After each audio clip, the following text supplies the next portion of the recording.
What's up, everyone? It is Diecastbuffet here again, and the final four for the championship is set. William Byron wins at Martinsville. It is now Larson, Byron, Hamlin, and Briscoe going for the 2025 Cup Series Championship. We'll be talking about it briefly in this video. Make sure to give the video a huge thumbs up, and let's begin. So, the Martinsville playoff race, we've seen some interesting ones throughout the years. In the next gen era, I'll be honest with you, it's kind of been really hit or miss. And for my honest opinion about this event, you probably could miss about the first 400 laps, and you really wouldn't miss much. I'm going to keep it a buck, right? Hamlin and Chase Briscoe are both already locked in to the championship, so it was kind of like, hey, let's do some R&D for Phoenix that might be able to help us. Byron, Blaney, they had a really good run to the final 100 laps, give or take. Byron very aggressively got around Blaney, a little bit of a goof up there, and he got around him, and he fortunately, ran away, because I think Blaney would have, give it back to him. And Blaney's not really known as a very aggressive driver, a dirty driver. So I think if you're going to rough up a guy, you kind of want to go for the drivers that traditionally don't race very aggressively, because the payback is probably not going to be very severe. Anyways, Blaney really didn't have a great opportunity of getting him back. Byron pulled away about a caution with about, 20 laps to go and had a restart. And then Byron just took off and won the event. Now, I did pick Byron to actually win this race before the playoffs started. And I think that was I think it's the Bell at Bristol. Then it was Hamlin, I think, at Vegas, SVG at the Roval, and then Byron at Martinsville. And any predictions I get right, I don't take any credit for it. I give it to God, so he gets the glory for it, because I don't. But this year, for some reason, I feel like we actually got some of them correct. I mean, usually I feel like every single one of them is wrong, so I guess that's kind of cool. But for the championship four, this very well could be the last time we see the championship four format. I know I look like a turd. That's fine. I digress. But I think the championship four format, this might be the last time we see this.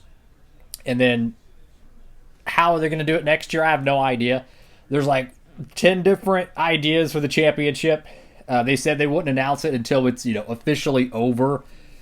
Doesn't mean they're going to do it the week after. They could do what they did in 2004 and wait till January. I think they did that in 2014 and 2004. Could be tripping on that. But they waited a long time. They're like, oh, here's an eggshell. We just laid an egg in front of you. There you go. Brand new format. So it could be some time before we figure out how a new champion will be crowned in the years to come. But for this one, it just feels like this is the final time this is going to happen, this style format. What do I expect? It's Phoenix. The spring Phoenix race is actually pretty good. I don't know, man. I'm going to keep it a buck with you. I personally find, out of all the Cup Series races on the calendar, my least looking forward to events, the bottom 5 of them, one of them is the championship race. I'm just going to keep it a buck. It's Phoenix, it's next-gen cars, and it's 4 drivers that racing against each other at a racetrack that doesn't usually have a lot of contact. So there's a lot of green flag runs and not a lot of passing, as we've seen throughout the years. I don't know how to say this, but I would rather watch a random 1.5 mile race in the springtime or early summer than the championship race. But maybe I'm just, I don't know, maybe I'm just a little bit out on left field on that one. Overall, I think it's going to be probably pretty similar to what we saw. I don't think we're going to see anything crazy, but hopefully I'm wrong. Maybe it's an all-time classic. Who do I think will win the championship? I feel like the upset would be Briscoe, because he has, 5 career wins, so statistically speaking, at this very moment, that would be an upset in terms of champion. Years from now, it won't seem like that, because I think he's going to win a lot more. Hamlin, of course, trying to finally win that championship. Byron, I think Byron would be the favorite because he just won, and he has won at Phoenix before. And then you have, of course, Kyle Larson. Larson, statistically, is, really freaking good, but not this year the entire time. He's had kind of a lull since the Coke 600.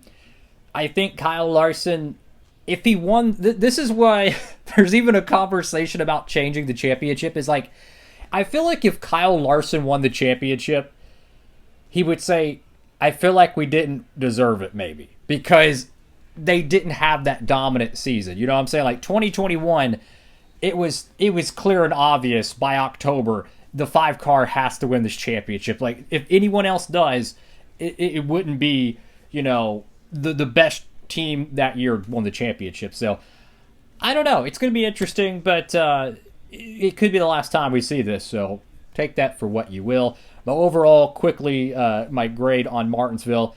It's a next-gen race at Martinsville. Just keeping it real. Temper your expectations on that. And I'll say this. It makes me appreciate the races that we've had at Martinsville 10 to 15 years ago and how interesting those were. I'm just going to keep it a buck, right? It makes me look back at those Sprint Cup years and be like, wow, you know, that Martinsville race in like 2012 was actually pretty good, you know, when you see some of the recent ones. But I'm curious what y'all think. Make sure to comment down below. Pretty sure the pre-order is going to be open for that Race to Win diecast. Make sure to tap in and get that one pre-ordered. Check that out. Oh yeah, fun fact, they're offering a special pre-order right now for Chase Elliott's first ever Cup Star, a raced version. Yes, the number 25 car from 2015. You can pre-order that right now at Circle B Diecast. So if you're wanting one of the most obscure diecasts, tap in. I saw that on the Circle B's Instagram page. I'm like, what? They're offering that? So I just want to kind of pass the word. I don't think a lot of people saw that. If you're a Chase Elliott fan or a Hendrick fan, they're offering his 25 car raced version in 164 and 124. So go pre-order that. That's all for now, fellas. Thank you all for watching the video. Have a blessed one. Diecastbuffet. Who do you think's going to win the championship? Comment down below. DB, signing off.